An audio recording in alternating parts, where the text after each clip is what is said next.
Les amis, du fond du cœur, pour vous remercier de votre soutien, encore une fois exceptionnel, petit concours à la fin du mois. Je vais offrir cette fois à 3 abonnés tirés au hasard les maillots de leur choix.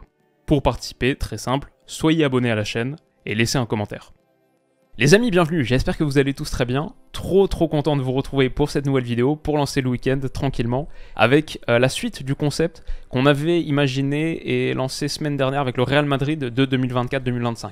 Aujourd'hui, à quoi pourrait ressembler le Paris Saint-Germain de la saison prochaine, surtout sur une chose, sur le secteur offensif.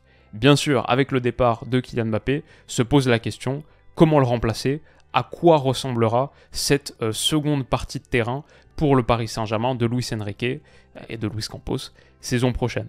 Il y a beaucoup de points de partout, le secteur défensif c'est une question, surtout au milieu de terrain, c'est sans doute au milieu de terrain où il y a les plus gros mouvements à faire, les plus grosses recrues, mais franchement on est fin février, c'est très difficile d'y voir clair. Il y a une interrogation par exemple comme le retour de Nuno Mendes qui a fait ses premiers pas là à l'entraînement il me semble depuis quelques jours.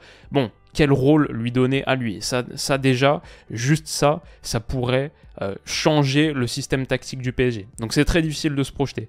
Il y a un gars comme Moscardo qui va arriver au milieu de terrain, dont je ne connais pas le niveau réel. Peut-être qu'il peut arriver et au bout de 3 mois, c'est un titulaire aux côtés de Zaïre Emery. C'est des choses que j'ignore. Donc dur de se projeter sur ce secteur défensif. Ce que je peux dire pour poser 2-3 bases, c'est qu'il y a des fins de contrat. Fin de contrat 2024, Navas, Rico, Letellier, Kurzawa, donc bien sûr Kylian Mbappé aussi. Bon, il y a peut-être un des 3 gardiens qui va être conservé, parce que derrière Donnarumma et Arnaud Tenas, il en faut un 3e, à moins qu'il y ait un gars qui arrive depuis le centre de formation que j'ignore. Et d'ailleurs, sur ce PSG, j'ai pas tous les éléments, c'est pas mon club, comme le Real Madrid, c'est pas mon club, j'essaie de faire le max, mais si vous êtes supporter, vous avez sans doute plus d'infos que moi, soyez un peu magnanime avec mon analyse. Je sais pas s'il y a un autre gardien qui arrive, si c'est pas le cas, peut-être que le PSG gardera Letellier, qui est assez utile pour les listes UEFA, qui est aussi le salaire le plus faible du club, donc il joue son rôle, il joue sa fonction là-dessus. Non, Zaïre Emery est un peu plus bas encore, en attendant sa prolongation bien sûr.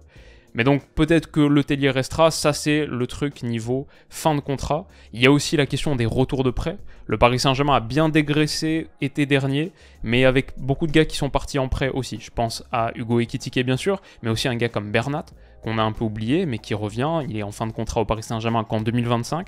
Son prêt à Benfica n'a pas marché. Qu'est-ce qu'il adviendra de lui?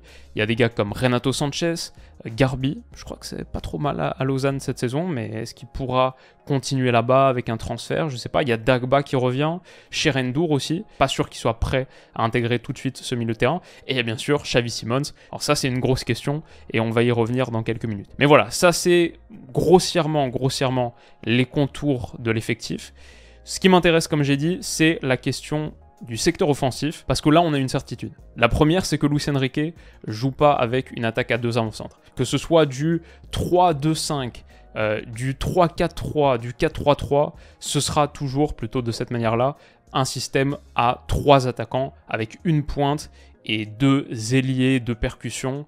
Bon, t'as aussi plein de gars qui sont en demi-espace, Hakimi, Vitinha, souvent, comme je dis, c'est plus 3-2-5 de cette manière, mais un truc qui me semble assez clair, c'est qu'il y a une pointe. Ça peut être un faux neuf, mais il y a une pointe, un avant-centre dans cette équipe, et on peut se projeter avec un petit peu plus de certitude sur ce secteur offensif qui, pour l'instant, ressemblait un peu à ça. Il faut le remplacer parce que c'est le meilleur buteur de l'histoire du club, et si je regarde sur les 4 dernières saisons, j'ai fait des petites moyennes de ces chiffres, Kylian Mbappé sur les 4 dernières saisons, c'est en moyenne 40 buts, et 15 passes décisives, toutes compétitions confondues.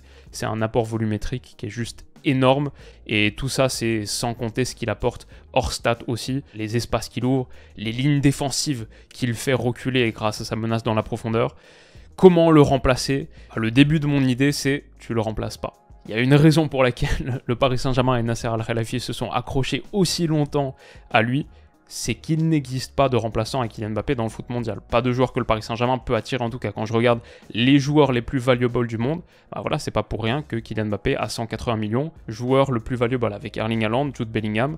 Si je parcours cette liste, il n'y a aucun joueur que Paris est en capacité d'attirer. Pas Jude, pas Erling, pas Vinicius, pas Bukayo Saka, pas Musiala, pas Foden, Lautaro, je pense pas non plus. Il y a 2 noms qui reviennent pour l'instant, c'est Victor Osimhen ici, et Raphaël Leao là. Raphaël Leao, j'aime bien dans l'absolu, j'aime bien depuis plusieurs saisons. Maintenant, c'est pas 40 buts, 15 passes D par saison. Raphaël Leao, cette saison, c'est 8 buts, toutes compétitions confondues. 3 en Serie A en 22 apparitions, un seul en Champions. C'est un gars, Rafael Leao, qui a explosé, qui est arrivé un petit peu au plafond de sa progression, et c'est un joueur très très intéressant, parmi les meilleurs joueurs offensifs du monde. C'est pas niveau Kylian Mbappé, même si on regarde les sélections internationales, 23 sélections, 3 petits buts. C'est un joueur que j'aime bien, mais c'est pas un gars qui vaut les 175 millions d'euros de sa clause. Quand j'entends 175 millions, ça en ferait le 3e transfert le plus cher de l'histoire. Comme tous les transferts quasiment de l'histoire à plus de 100 millions d'euros, ce serait, je crois, une très très mauvaise décision de la part de l'état-major sportif du Paris Saint-Germain. Il y a aussi un autre gars dont on parle beaucoup, c'est Victor Osimhen. Mais là, c'est une clause à 130. Je dirais que c'est à peu près la même chose. Et au-delà du fait que, je pense, lui aussi a atteint son plafond, au-delà du fait que c'est trop cher pour ce que c'est, je pense que la question de sa compatibilité, sa Luis Enrique compatibilité, pose un petit peu question. Donc voilà, moi je suis pas un grand fan de claquer 300 millions d'euros là sur Rafael Leao et Victor Osimhen, faire sauter 2 clauses, ça me semble pas forcément être la meilleure direction à prendre pour le Paris Saint-Germain. Donc, regardons ce qu'on peut faire sans Kylian Mbappé, juste avec l'existant. Alors soyons optimistes, soyons positifs, avec le départ de Kylian Mbappé, si on voit le verre à moitié plein, il y a aussi des avantages. Le premier, je dirais, il me semble assez clair, sans lui, c'est un collectif plus responsabilisé. Et sans même parler d'ambiance dans les vestiaires ou quoi que ce soit, juste mécaniquement, sans Kylian Mbappé, et bah t'as 3-4 000 minutes par saison qui se libèrent. Ça veut dire plus de temps de jeu et plus d'opportunités pour les jeunes offensifs que tu as aujourd'hui. Barcola, on se dit sans doute qu'il peut continuer à progresser. C'est un gars qui a que 21 ans, qui là est en train de montrer des choses intéressantes avec 2, 3, 4 mois de temps de jeu dans un nouveau club, qui est sous contrat avec le Paris Saint-Germain jusqu'en 2028. C'est un gars sur lequel tu veux miser. Je dirais pareil pour Gonzalo Ramos, même si pour l'instant ce qu'on voit est pas super attractif, c'est que 22 ans. Et lui aussi sous contrat jusqu'en 2028. Xavi Simons, s'il revient effectivement dès la saison prochaine, 20 ans. Sous contrat avec le Paris Saint-Germain jusqu'en 2027. Il y a des opportunités ici. On peut dire aussi Randal Kolo Muani, c'est que 25, c'est à peu près le même âge que Kylian Mbappé, ils ont 2 semaines de naissance d'intervalle. C'est des opportunités techniques, mettre des minutes dans ces joueurs-là et voir ce que ça donne. C'est aussi des opportunités, même au-delà de la dimension technique, aussi des opportunités de prise de leadership pour des gars qui me semblent avoir ce destin. Et j'aurais jamais pensé dire ça il y a quelques saisons d'Ousmane Dembélé, mais aujourd'hui, je dois dire, je vois un gars qui est beaucoup plus mature dans son discours, dans son approche. Il a vocation, je crois, à devenir un des leaders du Paris Saint-Germain. Avec le départ de Kylian Mbappé, il va falloir qu'il endosse un peu plus ce rôle, même dans le vestiaire, niveau vocal. Donc ça, je suis pas certain que la progression technique d'Ousmane Dembélé, je pense, ok, on sait ce qu'on a maintenant, ça a atteint grosso modo un plateau, mais la progression en tant que joueur plus complet, avec notamment la caractéristique leadership, j'aimerais voir se développer potentiellement, que tu verrais moins peut-être si demain tu prends 2 recrues, 2 énormes stars, et qui prennent plus de place aussi dans le vestiaire. Et je vais dire, sur les trajectoires de leadership et les trajectoires de futurs capitaines qui sont libérés, l'espace vocal qui est libéré par le départ de Kylian Mbappé, je pense encore plus que Dembélé dont on a beaucoup parlé, je pense encore plus à un gars comme Zaïre Emery. Bon, c'est très tôt pour parler de ça, il a que 17 ans, mais ça semble être son destin à lui aussi. Donc, l'apport numéro 1 de Kylian Mbappé, je pense qu'il ne faut pas le sous-estimer, c'est donner de l'espace. Ouvrir de l'espace et ouvrir des opportunités techniquement, mentalement, à des gars qui sont pas encore arrivés à leur plein potentiel, sont pas encore arrivés au bout de leur courbe de progression. Avec le départ de Kylian Mbappé, tu as plus, je sais pas, c'est un peu jeu vidéo, mais j'ai l'impression que tu as plus de points d'expérience à répartir entre tous tes jeunes et tu peux accélérer leur progression de cette manière. Si demain Paris met 175 millions d'euros sur Rafael Leao, est-ce que tu viens pas poser un plafond en béton armé sur la courbe de progression de Bradley Barcola ? Si Paris met demain 130 millions sur Victor Osimhen, est-ce que tu peux sincèrement dire que tu as donné toutes ses chances à un Gonzalo Ramos ? Deuxième gros point fort avec le départ de Kylian Mbappé, quand même, c'est une masse salariale significativement allégée. Si on revient ici sur les transferts, Kylian Mbappé, il était par semaine à quasiment 1,5 million d'euros. Sans lui, le Paris Saint-Germain souffle un petit peu plus financièrement eu égard du fair play financier. Et ça, c'est une cartouche que t'es pas obligé de griller tout de suite. C'est ça que je trouve très intéressant, c'est pas parce que tout de suite, là, maintenant, t'as ce trou, cet espace financier qui se libère, qu'il faut aller griller cette cartouche tout de suite. En faisant une saison, juste une saison, avec une masse salariale nettement plus faible que la saison précédente, le boost de santé, fair play financier que le Paris Saint-Germain s'offre, ça lui donne la possibilité de saisir de très très belles opportunités sur les mercatos suivants. Je me dis, ça va super vite en foot, peut-être que été 2025 ou genre hiver 2026, dans 12 à 18 mois, un énorme crack offensif apparaît, et parce que t'as pas foncé sur les Leao ou Osimhen d'aujourd'hui, tu prends ce gars-là, tu prends le futur crack de demain. Si on regarde un peu ce qu'a fait le Real Madrid sur les dernières intersaisons, entre 2020 et 2022, il y a 31 millions d'euros d'achat. Il y a juste Camavinga, une seule indemnité de transfert payée sur ces 2 intersaisons. Du coup, les 3 saisons d'après, Tchouaméni, Bellingham, Kylian Mbappé, peut-être Alphonso Davies. Ouais, la patience aussi a ses vertus. Et enfin, le 3e point très intéressant que je trouve avec le départ de Kylian Mbappé, c'est aussi juste tactiquement la possibilité de mettre en place un système un petit peu plus cohérent sur l'animation sans ballon.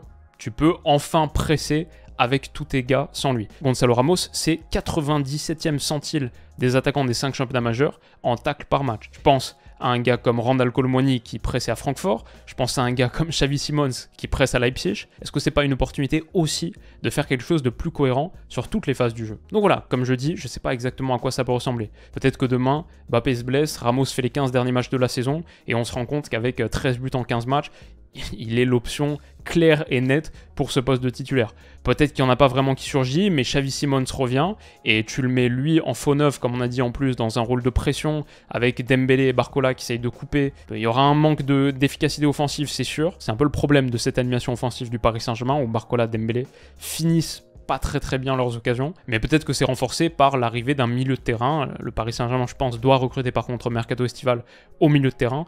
Peut-être que c'est renforcé par l'arrivée d'un milieu offensif qui apporte énormément, qui se projette plus dans la surface de réparation. Je sais pas, il y a beaucoup de possibilités. Si absolument il devait y avoir une recrue, moi je pense qu'avec le système Luis Enrique, avec ce qu'il montre actuellement en Serie A, est beaucoup plus accessible, je pense plus intéressant à prendre qu'un Victor Osimhen ou un Rafael Leao, c'est un gars comme Joshua Zirkzee, que j'aime énormément, que j'avais mis dans ma liste des joueurs à suivre il y a quelques mois là quand on avait fait cette longue vidéo. Ça j'aimerais bien voir, mais bon, je sais pas si c'est l'option sur laquelle le Paris Saint-Germain va partir, je pense pas que ce soit nécessaire. Je pense qu'il y a de la profondeur sur quasiment tous les postes, la polyvalence aussi qu'apporte un Randal Colomwani, qui est ok pour l'instant et décevant, mais tu peux le mettre à gauche, tu peux le mettre à droite, tu peux le mettre dans l'axe. Il y a Marco Asensio dont on n'a pas parlé encore, donc il y a du monde. Et on a vu, je trouve, sur les dernières saisons, même sur la saison actuelle, par exemple du Real, que au-delà même de la question financière, juste sur le terrain, se débrouiller entre guillemets tactiquement, devoir inventer un peu de nouvelles choses, éprouver les limites de ton effectif, ça donne des possibilités, ça donne des opportunités,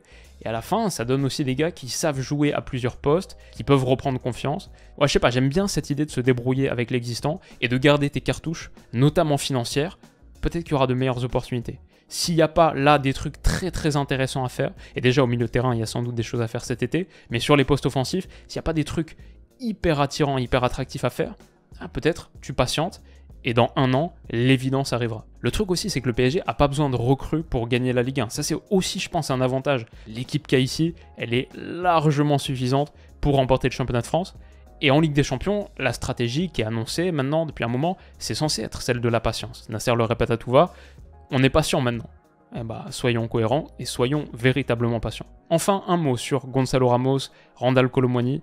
Je suis d'accord, le début ça se passe pas très bien. Je dirais par contre que toutes les équipes très compétitives des dernières saisons ont montré qu'elles savaient être patientes avec des gars où ça se passe pas bien en première année. Le City de la saison dernière, une des meilleures équipes du 21e siècle, le meilleur City de l'histoire. City fait 7 saisons extraordinaires avec des contributions majeures de gars qui n'avaient pas convaincu au départ. Je pense à Nathan Ake, à Grealish, sur sa première saison c'était un flop. Même John Stones, quand on se souvient du début, versus le Beckenbauer de la finale de LDC. Voilà, le foot, c'est le sport du temps. Ce Paris Saint-Germain, je pense, actuellement, a besoin avant tout de temps. Et le départ de Kylian Mbappé libère du temps. Et des opportunités, donc même aussi pour des gars dont on n'a pas parlé, Kang In Lee qui peut jouer un petit peu un rôle là, au milieu de terrain. Mayoulou, je le connais pas très bien, je pense que c'est encore un peu tôt pour lui, mais peut-être quelques minutes. Il y a peut-être des gars qui vont arriver de nulle part, Zahir Emery qui est arrivé de nulle part saison dernière. On n'a pas parlé de Soler Ruiz, bon ça je pense que ça fait partie du dégraissage qu'il faut faire au milieu de terrain. Et il y a sans doute, oui, une bonne prise à faire au milieu. Mais ça me semble tôt pour parler de tout ça. Je voulais surtout revenir sur la question du secteur offensif. Comme j'ai dit, on n'est que fin février. projetons-nous sur les éléments sur lesquels on peut se projeter. Et je voulais faire aussi ça pour répondre un petit peu à toute l'actualité frénétique qui entoure le Paris Saint-Germain sur les postes offensifs. J'espère que cette petite vidéo brouillon comme la dernière fois vous aura plu. C'est l'opportunité de réfléchir et de réfléchir tous ensemble. Donc dites-moi dans les commentaires comment vous voyez les choses. Soyez pas trop sévère avec mon jugement. Comme j'ai dit, c'est point de vue extérieur d'un gars qui maîtrise pas tout ce qui se passe au club. Mais j'espère que ça vous aura intéressé. Et je vous souhaite de passer un excellent week-end. Prenez soin de vous et on se dit à très vite. Bisous.